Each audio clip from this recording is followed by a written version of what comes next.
यह स्टोरी एक कॉन्वेंट की है जहाँ बहुत सारी नन्स रहती है। इन नन्स को यहाँ मर्द के ऊपर सिर्फ एक बूढ़ा माली देखने को मिलता है जिसे ये बिल्कुल भी पसंद नहीं करती। फिर यहाँ एक जवान लड़के की एंट्री होती है जो इन नन्स की सूखी गुफाओं में पानी का फवारा चलाता है। कहानी की शुरुआत सिस्टर फर्नांडा से होती है जो कि गधे को लेकर कॉन्वेंट के अंदर आ रही होती है। तभी उसे सिस्टर जेनेवरा मिलती है जो उसे पूछती है कि तुम कल रात कहाँ थी। इस पर फर्नांडा उसे बताती है कि मैं इसे पकड़ने के लिए इसके पीछे गई थी। सिस्टर जेनेवरा कहती है कि यह हर रोज कैसे भाग जाता है, मैंने तो कल रात सभी गेट चेक किए थे। तभी माली लुल को वहाँ से गुजर होता है। वो उन दोनों सिस्टर्स को गुड मॉर्निंग बोलता है। ये सुन वो दोनों उस पर भड़क जाती है और उसे भला बुरा कहने लगती है। मालिक तुरंत वहाँ से पतली गली पकड़ लेता है। अब यहाँ दोपहर की प्रेयर होती है जिसमें सिस्टर मारिया जो कि यहाँ की मदर सुपीरियर है और फादर तमाशो को दिखाया जाता है। ये दोनों इस चर्च की देखरेख करते हैं। अगले सीन में हमें सिस्टर अलेक्जेंड्रा दिखाई देती है जो कि अपने बिस्तर पर चुपचाप बैठी कुछ सोच रही थी। दरअसल वह चर्च की इस नीरस जिंदगी से परेशान हो चुकी थी और उसे बाहर जाकर जेसीपी की खुदाई देखनी थी। अगली सुबह अलेक्जेंडर पापा उसे मिलने आते हैं जो उसे बताते हैं कि उसके लिए लड़का नहीं मिल रहा, जो मिल रहे हैं वह बहुत ज्यादा दहेज मांग रहे हैं। यह सुन अलेक्जेंड्रा उन्हें कहती है कि आप चर्च को डोनेशन कम देकर मेरे दहेज के लिए पैसे जोड़ सकते हैं। ऐसा करने पर आपके पैसे पूरे हो जाएंगे। और उसके पिता इसके लिए साफ मना कर देते हैं क्योंकि ये उनकी नाक का सवाल था। अगले दिन वह तीनों सिस्टर्स बुने हुए कपड़े लेकर जा रही होती है। रास्ते में उन्हें फिर से माली लुल को मिल जाता है जो कि उन्हें देखकर मुस्कुरा रहा होता है। ये देख उन तीनों का पारा गर्म हो जाता है। वो तीनों मिलकर लुल्को की अच्छी तरह पिटाई करती है। अब फादर तमाशो को दिखाता है जो कि सिस्टर अलेक्जेंड्रा के बुने कपड़ों को बाजार में बेचने के लिए निकल पड़ता है। तभी रास्ते में माली मिल जाता है जो कि यह काम छोड़कर जा रहा था क्योंकि वो उन तीनों सिस्टर से परेशान हो चुका था और इस बार तो उन्होंने उसे पीट भी दिया था। फादर उसे समझाने की कोशिश करते हैं और उनकी ओर से माफी भी मांगते हैं पर वह उनकी एक नहीं सुनता और वहाँ से चला जाता है। अगले सीन में हम लॉर्ड ब्रूनो को देखें जो कि अपनी बीवी फ्रांसिस्का के साथ डिनर कर रहा होता है। ब्रूनो अपनी पत्नी को युद्ध में दुश्मनों के प्रति रणनीति के बारे में बता रहा होता है और फ्रांसिस्का तो अपने पास खड़े एक नौकर मसीतो को भाव दे रही होती है। नौकर भी कम नहीं होता, वह भी फुल रिएक्शन दे रहा होता है। अब रात को पलंग तोड़ने के बाद दोनों एक दूसरे से बातें कर रहे होते हैं जहाँ फ्रांसिस्का उसे बताती है कि मेरा पति एकदम बेवकूफ है और पलंग तोड़ना तो दूर की बात, उससे पलंग हिलता भी नहीं है, पर तुम्हारा पप्पू लाजवाब है। ये सुन मसीतो एक और राउंड मारने के लिए कहता है और अपनी गन लोड करता है। उतने में ही लॉर्ड ब्रूनो वहाँ आ जाता है। ब्रूनो के पैरों की आवाज सुन मसीतो वहाँ से 9-2-11 हो जाता है जिससे ब्रूनो को उसका चेहरा नहीं दिखाई देता पर वो उसकी सैनिक वाली ड्रेस देख लेता है। ब्रूनो उसके पीछे सीधा सैनिकों के सोने वाले रूम में पहुंच जाता है जहाँ मसीतो सोने का नाटक करता है। ब्रूनो बहुत चालाक होता है, वह सभी के दिल की धड़कनें चेक करता है। मसीतो की बारी आती है और वो पकड़ा जाता है क्योंकि वो अभी अभी दौड़ कर आया था जिससे उसके दिल की धड़कन काफी तेज होती है। अब अंधेरा होने के कारण वो उसकी शक्ल नहीं देख पाता तो ब्रूनो उसके आगे के बाल काट कर ले जाता है ताकि सुबह वो उसे पहचान सके। ब्रूनो के जाते ही मसीतो उठता है और अपने सारे साथियों के आगे के बाल काट देता है ताकि वह सभी दिखने में एक जैसे लगे। अगली सुबह ब्रूनो उस गद्दार नौकर को ढूंढने आता है पर सभी नौकरों के बाल कटे होने के कारण वह उसे पकड़ नहीं पाता। अब अगले दिन मसीतो अपना काम कर रहा होता है। तभी ब्रूनो की बीवी अपनी प्यास बुझाने के लिए उसके पीछे आती है और खुले में ही उसे लेती है और उसके साथ चुम्मा चाटी करने लगती है। यह नजारा ऊपर खड़ा ब्रूनो देख रहा होता है। ब्रूनो को देख मसीतो की हवा निकल जाती है और वो वहाँ से जंगल की तरफ भागता है। ब्रूनो के 2 नालायक सैनिक उसका पीछा करते हैं पर मसीतो उनके हाथ से निकल जाता है। भागते भागते जंगल में मसीतो की मुलाकात फादर तमाशो से होती है जो कि नशे की हालत में अपनी गाड़ी को उल्टा देता है जिससे उसके सारे कपड़े नदी में बह जाते हैं। मसीतो यहाँ की मदद करता है जिससे फादर इम्प्रेस होकर उसे अपने साथ चर्च ले आता है क्योंकि वह फादर से रहने के लिए रात को ठिकाना मांगता है। रास्ते में फादर समझाते हैं कि तुम गूंगे और बहरे होने की एक्टिंग करना, नहीं तो वहाँ की सिस्टर तुम्हें परेशान कर लेगी। अगली सुबह वह दोनों चर्च पहुँचते हैं। यहाँ फादर मसीतो की मुलाकात सिस्टर मारिया से करवाता है और वो सिस्टर को बताता है कि इसे मदद की सख्त जरूरत है और हमारे पास भी माली नहीं है, इसने मेरी जंगल में बहुत मदद की थी। यह सुन सिस्टर मारिया उसे माली की नौकरी दे देती है। अब अगली सुबह मसीतो अपने माली के काम पर लग जाता है। तभी सिस्टर फर्नांडा उसे देख लेती है और वह उसे अजनबी समझकर उस पर हथियार तान देती है और उसे अपने बारे में बताने को कहती है। यह देख मसीतो डर जाता है और गूंगा बहरा होने के कारण वह कुछ बोल नहीं पाता। तभी वहाँ सिस्टर मारिया आ जाती है जो फर्नांडा को समझाती है कि यह यहाँ का नया माली है और यह गूंगा बहरा है। उसी रात फर्नांडा की एक दोस्त मार्ता उससे मिलने आती है। फर्नांडा उसे शराब के साथ अलेक्जेंड्रा के रूम में ले जाती है। यहाँ यह तीनों मिलकर शराब पीने लगती है। थोड़ी देर बाद सिस्टर जेनेवरा भी उन्हें ज्वाइन करती है। अब चारों मिलकर खूब शराब पीती है और टल्ली हो जाती है। अब ये आपस में एडल्ट बातें करने लगती है। यहाँ मार्ता उन्हें बताती है कि एक मर्द के साथ टपाटप करने में बहुत मजा आता है। वह उन्हें मर्द के साथ मिलने वाले चरम सुख के बारे में डिटेल में बताती है। मार्ता की मोटिवेशनल स्पीच सुनकर ये तीनों लड़कियों के मन में कुछ कर गुजरने की चाह जागती है। सिस्टर जेनेवरा और फर्नांडा तो कुछ ज्यादा ही मोटिवेट हो जाती है। वह रुक नहीं पाती और थोड़ी देर बाद जेनेवरा के रूम में आपस में इंटीमेट होने लगती है। अब अगली सुबह अपना माली मसीतो एक खड्डा खोद रहा होता है। तभी वहाँ सिस्टर अलेक्जेंड्रा पहुँच जाती है। वो उसे अपनी ओर आकर्षित करती है। अपने माली का बैकग्राउंड तो आपको पता ही है। वो इस मौके का का पूरा फायदा उठाता है और उस नाजुक कली के ऊपर चढ़ जाता है। माली उस कली को फूल बनाने की पूरी कोशिश करता है, पर तभी चर्च की घंटी बज जाती है। सिस्टर एलेक्जेंड्रा को वहाँ से जाना पड़ता है। इस साइड जेनेवरा और फर्नांडा कपड़े धो रही होती है और पिछली रात के बारे में बात कर रही होती है। तभी सिस्टर एलेक्जेंड्रा वहाँ पहुँच जाती है। आज एलेक्जेंड्रा के मुंह पर अलग ही खुशी होती है। यह देख फर्नांडा उसे पूछती है कि तुम्हारे कपड़े खराब कैसे हुए। एलेक्जेंड्रा उसे बताती है कि उसने माली को खड्डा खोदने में मदद की थी। एलेक्जेंड्रा के मुंह की चमक देख फर्नांडा को उस पर शक होता है कि कहीं इसने माली से अपना खड्डा तो नहीं खुदवा लिया। अब फर्नांडा को भी अपना खड्डा खुदवाना होता है, तो वह अपनी मार्ता के पास जाती है और उसे अपनी प्यास के बारे में बताती है। तो वह उसे जंगल में ले जाती है। वहाँ वो दोनों बेलेडोना की एक दवाई तैयार करते हैं, जिसकी खुशबू से मर्द मोहित हो जाते हैं। अब मार्ता इस दवा की कुछ बूंदे फर्नांडा की आंखों में डालती है। इसी के साथ मार्ता यह भी बताती है कि इसे मुंह से दूर रखना, नहीं तो इससे बहुत भयानक नशा होता है। दूर से जेनेवरा यह सब देख रही होती है। यह सब प्रोसेस करने के बाद वो दोनों मासितो के रूम में जाती है। माली मासितो अपना काम कर रहा होता है। उन दोनों औरतों को देख वह घबरा जाता है। अब फर्नांडा एक चाकू उसकी गर्दन पटकती है और कार्यक्रम शुरू करती है। वो दोनों अपनी शांत करने के लिए काले पानी के पाइप को अपने मुंह में ले लेती है और उसे खुदाई करने के लिए तैयार करती है। इसके बाद हमें जेसीबी की जबरदस्त खुदाई देखने को मिलती है। अपना काम पूरा होते ही वह दोनों वहाँ से निकल जाती है। निकलते टाइम उन्हें जेनेवरा मिल जाती है। वो उन्हें पूछती है तुम दोनों यहाँ क्या कर रही थी, पर वो दोनों उसकी बातों को टाल कर वहाँ से चली जाती है। फर्नांडा के इस बर्ताव से जेनेवरा बहुत हर्ट होती है। अगली सुबह एक बिशप उस चर्च की जांचने और वहाँ का हिसाब किताब देखने के लिए आता है। यह बिशप पद में फादर और सिस्टर मारिया से ऊपर होता है। वह दोनों उसका स्वागत करने के लिए गेट पर आते हैं। अब मौका मिलते ही मेसितो एलेक्जेंड्रा के रूम में आ जाता है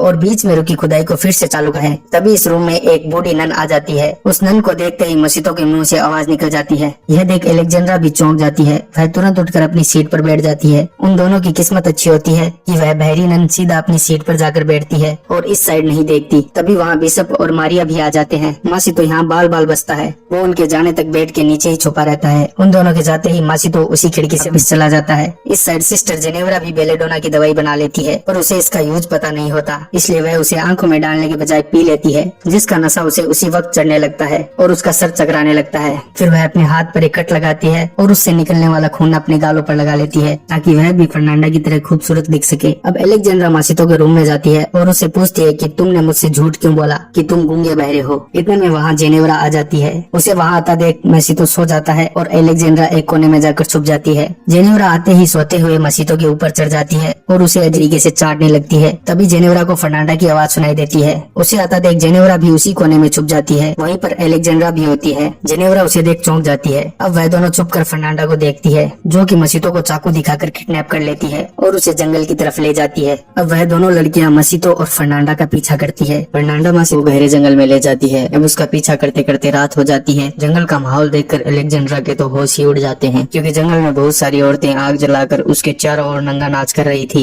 और पास ही में बंधा हुआ था हमारा माली मासितो, की अभी बलि दी जाने वाली थी। यह सभी औरतें डायने होती है। इन सभी औरतों को नाचता देख जेनेवरा का भी मन करता है और वह भी उनके साथ नाचने के लिए चली जाती है। वो अपने सारे कपड़े उतार देती है और नाचने लगती है। जेनेवरा को देख वहाँ की सभी औरतें भाग जाती है। मार्ता उसे समझाने के लिए आती है और वो उसे यहाँ से जाने के लिए कहती है। इस पर जेनेवरा और मार्ता के बीच हाथापाई हो जाती है। यहाँ जेनेवरा मार्ता को लकड़ी से मारकर बेहोश कर देती है। अब एलेक्जेंड्रा फर्नांडा को रोकती है और मासितो को उससे छुड़ा लेती है। तब तक जेनेवरा उस गधे को लेकर चर्च पहुँच जाती है और जोर जोर से शोर करती है कि फर्नांडा एक डायन है। तभी भी सब वहाँ आ जाता है। वह जेनेवरा को इस हालत में देख सिस्टर मारिया को बुलाता है। सिस्टर मारिया के रूम से सिस्टर मारिया के साथ फादर मसीतो भी निकलते हैं। यह देख बिशप का दिमाग और खराब हो जाता है। अब सुबह होती है और बिशप सभी को अपनी अपनी सजा सुनाते हैं, जिसमें फादर तमाशा को एक मोंक मंदिर भेज दिया जाता है, जहाँ पर सिर्फ मर्द होते हैं। यही उनकी सजा होती है। वहीं बाकी सभी औरतों को मामूली सजाएं दी जाती है। मासितो को फिर से उसी के मालिक लॉर्ड ब्रूनो को सौंप दिया जाता है, जो उसे काल कोठरी में बंद कर देता है। अब थोड़ी देर बाद ब्रूनो आता है। वो उसे बताता है कि उसने दूसरी शादी कर ली है और पहली बीवी को सबक सिखाने के लिए